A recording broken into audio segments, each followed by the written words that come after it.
I want to read you something real quick. Let's hear it. This is from the CDC, Center of Disease Control and Prevention. Provisional data from the CDC's National Center for Health Statistics indicate that there were an estimated 107,622 drug overdoses in the United States in 2021. What do you think about that? That's a lot. It's 2023, but this is the earliest I can get. So here's how it breaks down. Synthetic opiates, such as fentanyl, accounted for 71,238. Meth accounted for 32,856. Cocaine, 24,538. And prescription drugs, it says natural/semi-synthetic prescription drugs, 13,503. We're dying, bro. We are dying, whether it's a prescription or not. Yeah. And this is why I'm doing this. Because, like, I'm sick of my people dying. And you know what else I'm sick of? I'm sick of us making people filthy, stinking rich off of our pain and misery. What's going on, everybody? Welcome to Truth Addiction. This is the channel that deals with the disease of addiction and all the ways it manifests itself. I am a recovering addict. My name is Brian, and I suffer from a disease which is incurable, fatal, and progressive. It can, however, be arrested at some point, and recovery is then possible. I'm sitting here with my man Jeff. What's up, Jeff? How you doing, Brian? What's going on, Thanks man? for having me, brother. Jeff is nice enough to come sit down with us and talk a little addiction and recovery. You know what I'm saying? Love it. Before I get into that, I just wanted to say I appreciate all the love I've been getting. I just hit 150 subscribers a day in 1 month, which isn't bad, right? Channel's got 4,000 views. People across the ocean is watching. We're doing something here, right? Salute. So here's how it goes, Jeff. I got some questions I ask people. It's kind of similar questions all the time because I try to get different takes from other people with the similar questions. You know what I'm saying? Love it. All right, let's get into this. All right, so first of all, you want to introduce yourself and tell us how long you've been clean or sober or however you would like to say it? Yeah, I'm Jeff. I'm an addict. I have a sobriety date of August 6, 2020. So God willing, this August 6th will give me 3 years of continuous sobriety from all mood and mind-altering substances. Dude, that's good shit, bro. I'm proud of you, man. Thank you, man. You know what I mean? All right, so let's get into this. So, tell us where you were born, where you were raised, and a little bit about your early childhood. So I was born in Pottstown, Pennsylvania. My mother and father then moved us to South Jersey, Egg Harbor City. That's where I did the brunt of my early childhood growing up, all the way up until about like 9. And then, you know, my mother and father split, and then I moved to Florida, and then, you know, that was like my my early teenager years, and then I came back to Jersey, did high school, and then, like, you know, the rest was like kind of history. So early childhood though, like, did you have any issues with addiction in your house? Like, was it your mom and dad? Yeah, so like my father was an alcoholic. He was also an addict, but I mainly saw the alcoholism side of it. It was, you know, a typical day in my house was like, you know, my dad being drunk, my mom tripping on him being drunk, and then like it turning into a brawl. You know, like I was 5, 6, 7 years old filing out police reports because like my father had, you know, beat my mom to a point that she couldn't even like recall what exactly had happened to the police. Right.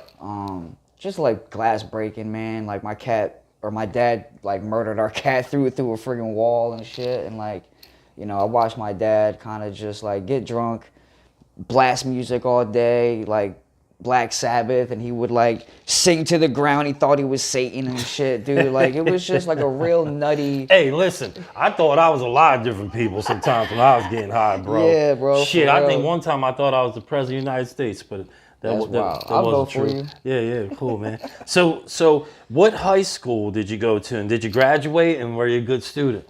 So I went to Oakcrest High School. That's in Mays Landing, New Jersey. Was I a good student? I was until I just didn't give a fuck anymore. I mean, early childhood school, like I kind of like I was really good at math. I was really good at like taking tests. Like I was that kid that didn't have to study. I would come to school and then pass the test. But other than that, like I wasn't really applying myself to school. So I mean, I did graduate, but barely, man. Like I had to I think I had to do like a month and a half to 2 months of after school detentions to make up the time attendance wise just for me to walk with my class. But I mean, academically, yeah, I did graduate. So did you play any sports? Did you have any hobbies like coming up, like being in them teenage years? I didn't play any sports, man. Like for school, my teenage years very rapidly grew into just partying. Growing up fast, for real. Yeah. All right, so it brings us to, so what age were you when you first took your first drug? Like, and when we talk about drugs here, we talk about alcohol too. Alcohol is a drug. So tell me what age, if you can remember, you used your first drug. Well, the age I used my first drug would be 6 or 7, dude. My dad used to like pass his beer off to me. But my first like actual load, like the first time I used to an extent of like, yo, I'm using this and I'm trying to get an effect from it, would be probably like 15, 16. Okay. When I was in high school. So let's talk about the 15 and 16-year-old one, okay. Right? Yeah. So do you think that was a peer pressure thing? Think back to that use. When you were 15, do you think that was like a peer pressure? I don't know. I mean, nobody was like pressuring me, but I mean the quality of the group of people that I was hanging around with, like that's what they were doing. Like yeah, I've always I've always like kind of found myself around the people that were up to no good. Right? Like I wasn't hanging out with the chess team. I wasn't hanging out with the people that were like trying to like make a life for themselves. Like I was always around the people that like wanted to drink and smoke weed and like do dumb shit and like break shit and get into trouble. So like that's what they were doing. So I wanted to do what they were doing. And like once I started to use, it was like, yeah, I want to do this for the rest of my life. Yeah, because so I got like this with me. I got this like theory. Well, I don't know if it's even a theory. Like I feel like even from my first use, it was against my own will. Right, because like I hated drugs when I first used, because my house was kind of like yours. It was all fucked up, right? And I mean, fast forward as I'm an adult with kids, I was the cycle repeated. Of course. And I was the fucked up parent. Right. You know what I mean? But so I feel like I was powerless the very first time because I didn't want to do it, but yet I did it anyway. And I knew what was hitting for, you know what I mean? Yeah, I mean, I come from a cautionary tale. Like, I watched what alcoholism did to my family and my father. But I guess at the time that I started drinking, like, I guess I was so egoed up, or I just was like that. You remember when you were a teenager, you thought that, like, nothing could faze you, nothing could hurt you? I know I felt like that. So I felt like... Invincible. Yeah, like, that happened to him, but that ain't going to happen to me because, like, I got this idea that, like, I'm not going to grow up to be like that. Yeah, dude, I remember specifically, and I talk about this a lot. I remember there used to be this old head dude used to hang on a corner near my house, and he was a heroin dude, whacked out. And I remember talking shit about that dude all the time. Yeah. Like, yo, look at that high-ass motherfucker, right? Yo, how's anybody get to that point? You know what I mean? Who the fuck does that? Dude, you fast forward. Yeah. There I was. Yeah. Drone man in Kensington. Yeah. I feel almost bumping my head, but not. We're like habitual line steppers, like so many nevers. I'm never going to be that dude on the corner doing heroin. Right. But it started off with me, like I'm never going to be my dad. And then I'm never going to do heroin, but I'm over here doing a shitload of perks. I'm never gonna like be this, be that. I'm never gonna, and then like I've crossed every single one of those fucking lines. So, tell me how it felt. Do you remember like how it felt when you put that first one in you at 15? Yeah. Yeah, explain that. Yeah, it felt really good because like, I'm an only child. We moved around a lot. you know, so like I didn't know how to really establish friendships and connections with people. So like once I found drugs and alcohol, and that made me feel like I was being accepted around the people that I was hanging out with. Yeah. And then I add drugs and alcohol to that. Like now I can talk to girls and not feel all like weird about it. Gives you motivation to do some shit. Hell yeah! Like I was motivated to like. It was so crazy. I had such philosophical thought of like how I was gonna like be this great person in the world, but I only felt like that when I was drunk or high. Take the drink and the drug away from me, and then I'm like in my head about how much my childhood and how much of a shitty hand I was dealt, and how the world is against me, and I'm this victim, and I'm this, that, and the third. So like drugs and alcohol definitely like helped me escape that mentality. Right. It was for me. It was like it was comforting. Yeah. I explain it like this, especially when I did my first line of heroin. But even with just like, you know, 40 a Colt 45 and a Xanax, you know what I mean, standing in the corner, dude. Because of the way my life was my childhood, it was like I always tell people it felt like the hands of God wrapped around me and was like, it's gonna be okay. You know what I mean? Yeah. Like, everything's gonna be okay now, Brian. Fucking dude, that was my disease talking to me back then, bro. Yeah. Crazy. I have a similar analogy. I look at like drugs and alcohol and what they did for me. Like drugs and alcohol was like that enemy, but he doesn't look like an enemy, and he's embracing me with a hug. But with every time he gives me a hug, he's putting a knife in my back. Yeah. And then when I try to stop using these drugs and alcohol, the knives are being ripped out of my back, and I start bleeding out all over the place. And now, you know, I want to survive. So what do? I need to get this blood from stop bleeding, so I continue to use drugs and alcohol to put the knives back in my back. The Band-Aids on the shit instead of actually fucking fixing the wounds. Right. Exactly. So dig this, right? So looking back before you actually used the drug, do you see any signs now? Because now you work a program, you sponsor people, right? I do, yeah. So you sponsor some guys. That's cool too. Taking people through the steps and all that. That's where it's at. Looking back at it now, knowing what you know, did you see signs of the disease before you actually used the drug? Do you think? Yeah, I mean, whatever hit that. You know, we were talking about it earlier, like whatever fired off that like instant gratification in my brain, like I took that and I fucking abused it until I broke it, and then I moved on to the next thing, whether it be, you know, drugs and alcohol, of course, or fucking like video games, or early in teenage years, like porn. Like I watched a lot of porn, not so much anymore. Did you see things like manipulation, lying? Dude.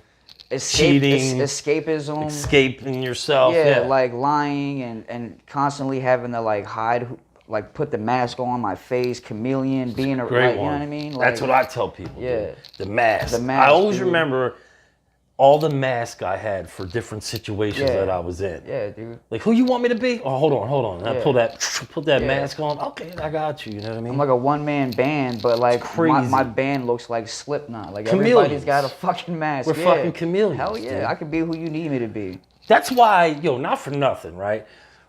You see addicts, alcoholics, whatever, they get clean, and you realize, like, these are some talented ass people. And when they put their mind to some shit, it's crazy, bro. Like it really is, man. Absolutely. We're good with people, but when we're clean, we suck when we're getting high, bro. You know what I mean? We fucking suck. We're devastating when we're tornadoes just ripping through everybody's life. Exactly. So, all right. So, take us back to your active addiction, right? So take us back from that first drug at 15, all the way up until you got clean this time. Okay. And break down that progression real quick. Break down that progression for us. I'll try to be quick with that. The progression: high school, smoking weed, drinking beer.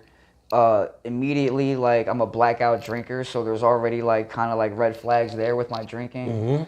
But it wasn't enough to like for me to think that it was a problem. And then I joined the military right after high school, And I really joined to try to get away from the drinking and the drugging, and just to come to find out that like people in the military get just as fucked up as I was. I was actually introduced to more drugs in the military than I was out on the street at that time. Really? At that point in time, yeah. You know what? I've heard stories like that, Yeah, man. like I took my first perk in the fucking military. You know, I think, I don't know if it was World War II, World War I. I think there was wherever we were, where they was doing heroin like a motherfucker, poppy plant or some shit. Yeah. Or what's that called? What's the raw form of it? The poppy plant.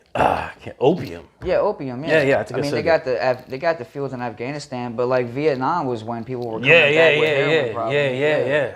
That's crazy. Yeah, You're right, dude. man. And but so I ultimately my addiction progressed in the military. Like I got kicked out of the military for failing a drug test for cocaine.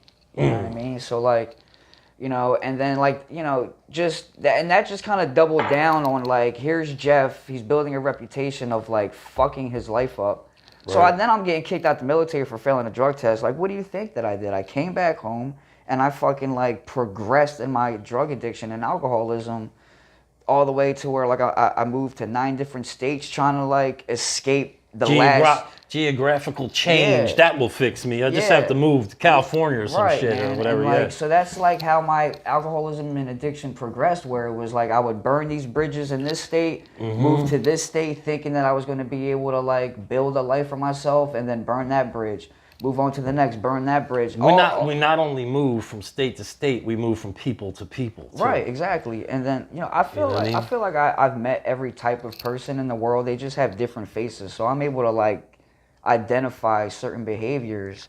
So which is why I'm able to like move to a brand new state and then find the plug within the first 10 minutes I'm there. Oh, yeah. Like I know where to go, what to look for, the demeanors, Dude, I'll get high in the motherfucking desert. You know what I mean? If I have to, I'll start straight sucking on scorpion tail or some shit, bro. I will find a way to use, bro. That's a fact. I will find a way to use. So, all right, so listen. So you use a 15, you fuck shit up, and then how long you been clean out? You said 3 years since August 6th of 2020. Yeah. So about 3 years ago, you go, all right, it's really time. I fucking changed some shit, right? So take us back to the day before of your last use. What was going through your mind? Maybe was there fear? Like what happened that day in your head? The day before I went to go get treatment this last time? Yeah. Do you remember that day? Yeah, I do. It's funny, man. Like, I knew my run was coming to an end, right? Like and you know my story because you were my sponsor, you know what I mean? Yeah. So like I had relapsed, and then the day before I went to go get treatment, like I knew the jig was up. I knew that like I wasn't gonna be able to continue to sustain this lifestyle. I'm living in a recovery house. I haven't paid rent for the past 2 months. I've been like swindling them, manipulating them to making them believe a complete fallacy. And I knew the jig was up, man. And like, thank God I had like already pretty much a year prior to that of being in recovery, even though I didn't do much work, but just the feeling of having sobriety for a year was enough for me to be like, I know my run is coming to an end. Now it's time for me to jump ship again. But like, this is the last fucking time I'm jumping ship, and I'm going to treatment again. And I'm doing this shit. So you got the greatest gift we all get. The desperation, yes, sir. There you go. I didn't even have to say it. Absolutely. Desperation. Bro. Yeah. Listen, I'm in these Nar-Anon groups on Facebook, and I hear these tragic ass stories. Here's, my son OD'd, and parents and the loved ones. You know how we fuck those people over, right? Parents and grandma. We don't give a fuck, dude. We're using.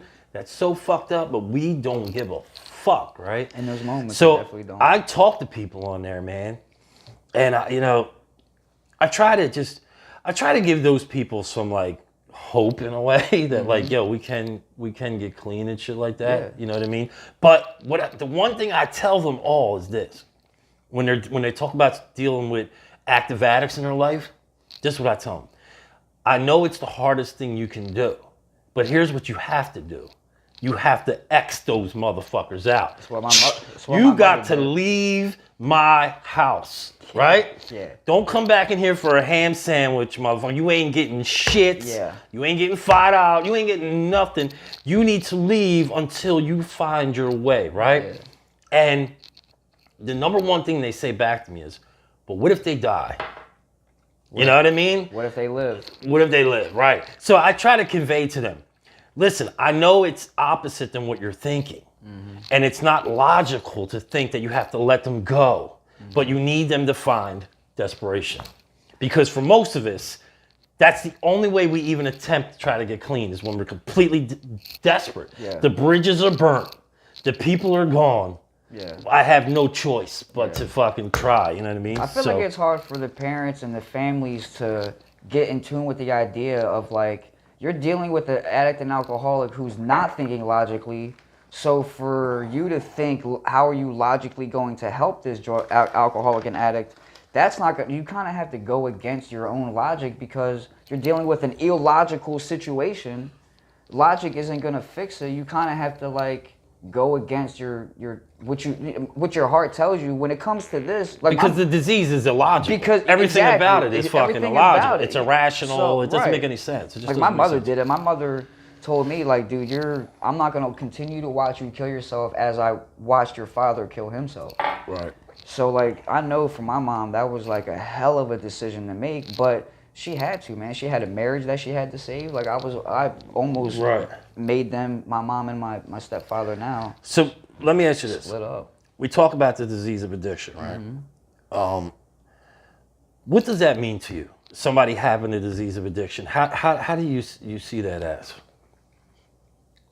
Well, the way I see it and my experience, the disease of addiction is like what separates me from the person that can go to the bar, have a half of a glass of wine and put it down and not miss work the next day. Whereas me, if I go to the bar, you know, I might drink 7 beers and then find myself down the way copping a fucking bundle of heroin. Like, how does it get to that? Because like what separates me from that person is when I put one in me, my body reacts differently than that person's body reacts. Like I developed this allergy, as you know, my book explains Good it. word. You know what I mean? Yeah. It's this allergy, the phenomenon of craving, the mental obsession immediately sits in, and it's a mental obsession beyond my ability to like think my way out of it. Right. You know, that's my body reacts differently than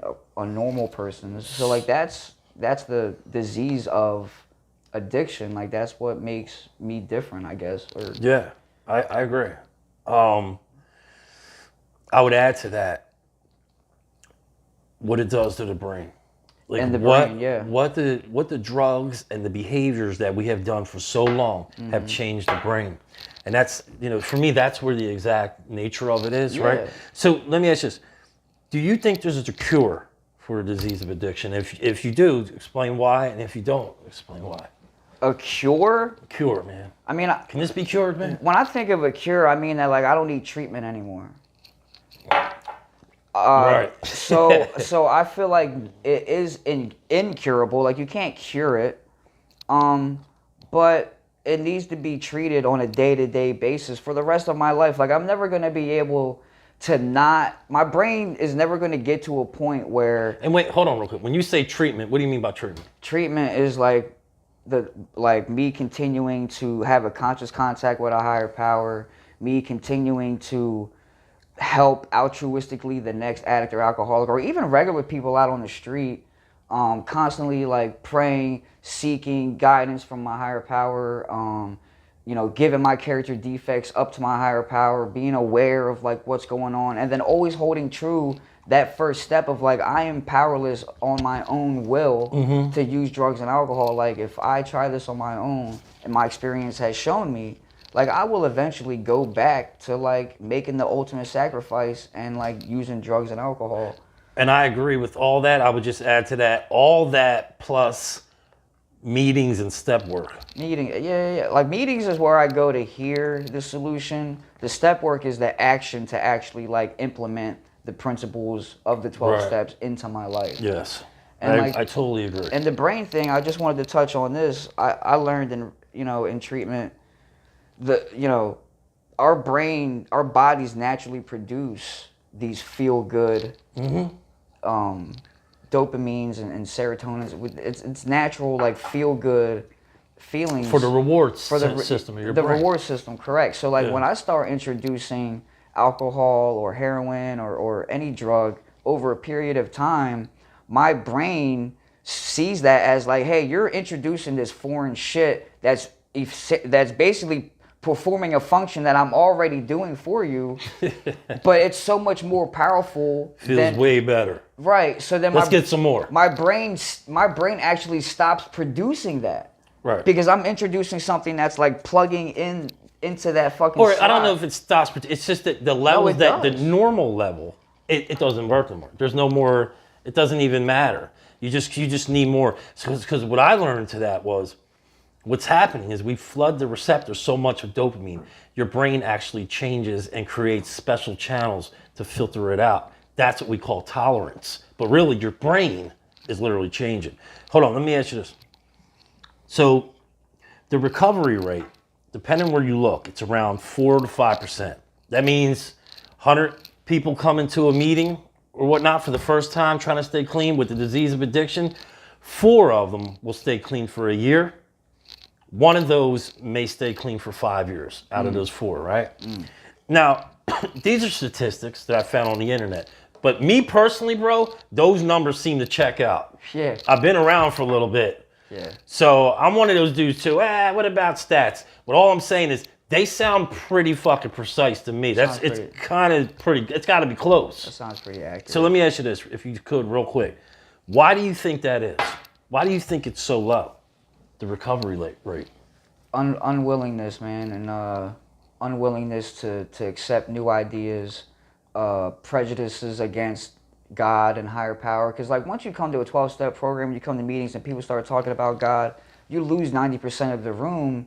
If 90% of the room are people that like have a God problem. Right. You come in here with these prejudices of like God, and then like that kind of turns people away. The step work they start seeing, once you mention God, it's like, well, they start trying to pick and choose what steps they can and can't do. And unfortunately, hopefully they make it back after they learn the hard way that like, bro, it's either all in or half measures are gonna. So you just say it's lack of willingness. Lack of willingness. Might be a lack of desperation too. I don't know. Right? I don't know. I want you to think about that for a second. I think a lot of those people, they're coming in for their first time. It might be on some, man, my mom's gonna kick me out the house if I don't do this. You know what I mean? Like, I think a lot of those people, they haven't hit some crazy ass bottom. It's like they're just doing it for somebody else. I mean, that's... You know what I'm trying to say? So that might add to it. I feel like there's certainly a level of that. They might be doing it for somebody else, or they're not doing it for themselves. But I feel like if you're going to a rehab and you're coming into a meeting, that's pretty fucking desperate. Like, nobody's coming into a meeting fucking batting, you know what I mean? Because they're out there winning. Right. You weren't winning, right? So, you know what I mean? But, like, I think what happens... You're right. But what I'm saying is, I think what I'm saying is, there's levels to the desperation. Yeah, well, I think what happens... You know what I mean? I think what happens is, the gift of desperation is a fast-closing window. Yeah. You know what I mean? You come in desperate as shit, but then you fuck around and you get a job again, you start chasing tail, you get a little girl on your side, so now you're already feeling good, but you're focused on the wrong shit, and then the next thing you know, when like you're by yourself and you're hit with these thoughts of like, hey, let's get fucking high, and you have no other solution other than what you've been doing, the girl's not going to keep you sober, your kid's not going to keep you sober, the job's not going to keep you sober. At the end of the day, you're going to get fucking high. And maybe I'll just end with that. Maybe age too. I think the younger you are coming into that, it's really hard to accept the disease concept. Yeah. Like, I have a disease. Like, nah, I think I've been dealing with the wrong people. I've been doing, you know what I mean? Yeah. So I think that's one of the things too. It's hard to accept that disease concept. So the last thing I would like you to do is, if there's somebody watching right now that's struggling, that just don't think they can get clean, maybe they tried a couple times, like you just said, and it's one of the reasons I'm proud of you. I seen you relapse. I might have seen you relapse twice. I don't remember. I know it was at least once. And I seen you pick yourself back up, man. You know what I mean?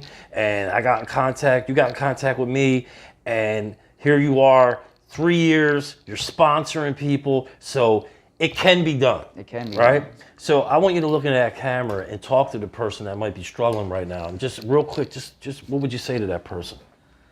Well, I mean, get your education, man. Like, you know, I've went to meetings high. So like, but if you're not familiar at all with recovery, I'm speaking to the individual that has no fucking idea that there's a solution or that there is a way, and they don't know where to even turn to. I mean, what I did was, you know, in active addiction, before I went to my first treatment center, I went on YouTube and I watched testimonials of people that got sober just to see, is it really possible? And then I just listened to them and I tried to relate with them, and I kind of like diagnosed myself of like, I think I have this. I think I have a problem with drugs and alcohol, and I need to get treatment for it. And what avenues do I have to do that? Knowledge is key. You're right. Knowledge. Get information. You have to get information about what knowledge you can have. knowledge can get you in the doors and on the right path into treatment. But then at that point, man, like you gotta like, you know, take guidance from the people that know more about staying sober than you do. I mean, you might be more intelligent, book smart than people, but like, it's a good point. You can't sit here and tell somebody with 10, 15, even if you got 0 days sober and this dude has 60 days sober, you can't tell that dude with 60 days more about staying sober than he can tell you about staying sober. Like, so you just got to take guidance and actually like let the help you. Right. And stop trying, and don't tell the help how to help you. Like, yeah, that's a good point. So I would just add to that, dude. You know, dude, I understand the fear. Yeah. Especially if you have like an opiate fucking problem. The fear of that withdrawal, the fear of life without drugs is crazy. Because you just swear that you can't do it. There's no other way. Right. So I mean, I just want to say, man, like, it doesn't matter how bad we were, like your pain is your pain. But I could tell you, man, if I could fucking get clean, bro, you can definitely get clean, man. Facts. Anybody can do it. Any addict, any alcoholic, shit, let's throw them all in there.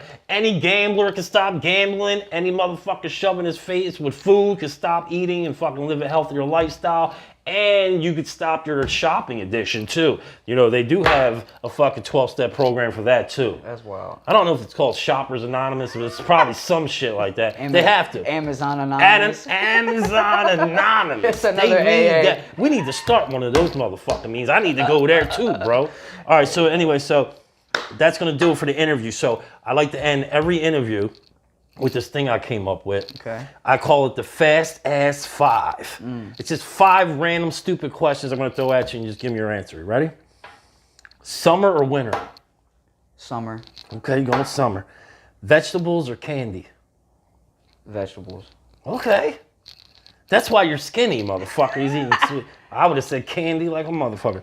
All right, so horror movie or comedy? Oh, horror movie all day, bro. Okay. I think you're the first horror movie I got. Easy. That's not even a question. All right, so you're at the barbecue. You going hamburger or hot dog? Hamburger. Hot dogs are terrible. Okay. Last question. Brutally honest or lie when you have to? Brutally honest, man. All right, man. Look, that's going to do it, man. Thank you, brother. I appreciate you sitting down. I'm proud of you, man. Trust, for real. I'm proud of you too, bro. I mean that from the bottom of my heart, man. You know. All right, so look, that's going to do it for this episode, man. I appreciate you watching. Check out the channel. Keep hitting that like button. Hit that subscribe button. And leave me a comment, man, because I like to interact here. You know what I'm saying? And just remember, the disease of addiction is broad and outside of the realm of just using drugs.